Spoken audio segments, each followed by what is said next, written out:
Friday night was always poised to deliver the biggest loser, wasn't it? We spoke about it for days last week, and it was precisely how it unfolded. So the Bulldogs are under the microscope as to what's going on, what's the trajectory from here.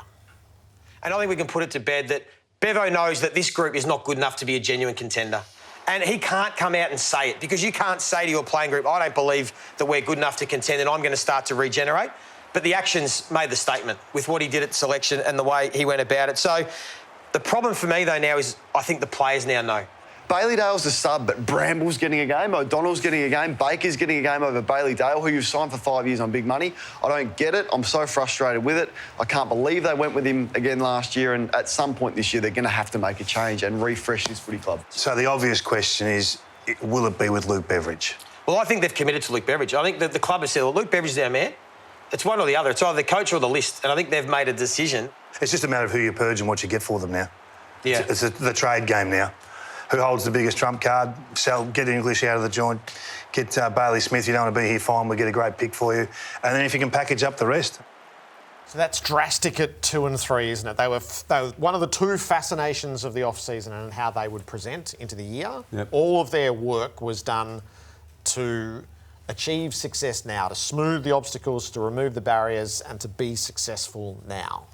And they don't look like that team. The only rider I'll put on this for the moment is that in 2007, when Geelong had the extensive review at the end of 2006, they were 2 and 3, and they were in corners going, oh, we made the wrong decision. And then it turned. They don't look like that team, though, to me. No. Geelong and that team had some pretty good outriders like Chappie and Stevie Johnson and Jimmy Bartell, these young fellas coming through. I don't know if we've got that many of that calibre at the Dogs. Which theory are you running with on the Dogs? I think the Dogs decided in the off-season they were doing this. Okay. I don't think they started the season and says, oh, let's all play the kids. I think they decided in the off-season, right, what are we doing? Where are we? What are we doing? I think they made enormous list management issues, mistakes. They signed. I think the Dogs are the first club to be bitten by these long contracts.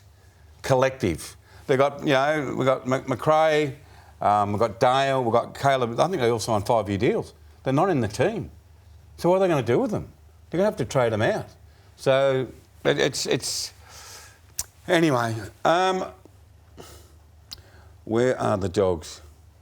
The Dogs have decided, I think, I'll say it again, I think they decided in the off-season, we've gone as far as we can go with this previous list. It hasn't worked. I'll throw something out at you. If they just continued going with the same group, everyone would be saying, what did you do? What are you doing, Dogs? You know they're not working for you. So they're tossing her out and they're putting some speed in. They've got to get some speed into the team. Now, those speedy players, they're not as talented as some of these others. But it's not all about talent. If it's all about talent, you just play the best 18 players every week. So they're trying to juggle where they are. They might play finals, they might not. They're building. They're not in it to win it this year. So what's to be sorted in the next few weeks? Because a lot of the conversations are running around what happens at the end of the season. There's a long time to go. We're through round 5. They've got 18 games to play. I don't think Luke Beveridge is as safe as what. I don't know what you're thinking. So it depends what the alignment is like. Yeah. So coming into the season, they didn't feel like the team that was going, no, we can't win it with this group, we're going to change things. They felt like a team that had removed all the obstacles to nail it down now and finally deliver on where they thought they could. Caleb was out round 1. Yeah, so the slight variation in that is how you pick your team. So Beveridge is looking for a fresh mix in there. That's a bit of a high wire act. They need this, mate. Yeah, they need speed. Yeah, but it's a high wire act, isn't it, with the core of players who thought they were in it to win it right now. But now we're having this discussion. What's your thoughts on the Riley Sanders situation? Right, you spitting the dummy? Tim Hodges, our producer here, reportedly spat the dummy, and Mick Malthouse says you should get fined. I mean, chill out. Chill out. Hey, Riley, mate, not everyone else, you chill out, Riley. You're a good young player. You've been in the senior team for 2.5 minutes and you start kicking the toys out because you get taken off the ground. You're not happy.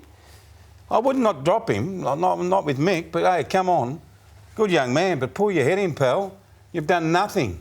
Yep, you played a good under 18. Yeah. Anyway, I don't think Beveridge, and I really like him. I really do like him, but I don't think Beveridge I don't think he's that safe. Yeah. So he's tomorrow morning, and I reckon he's got to be crystal clear. So what is it? And where's the alignment?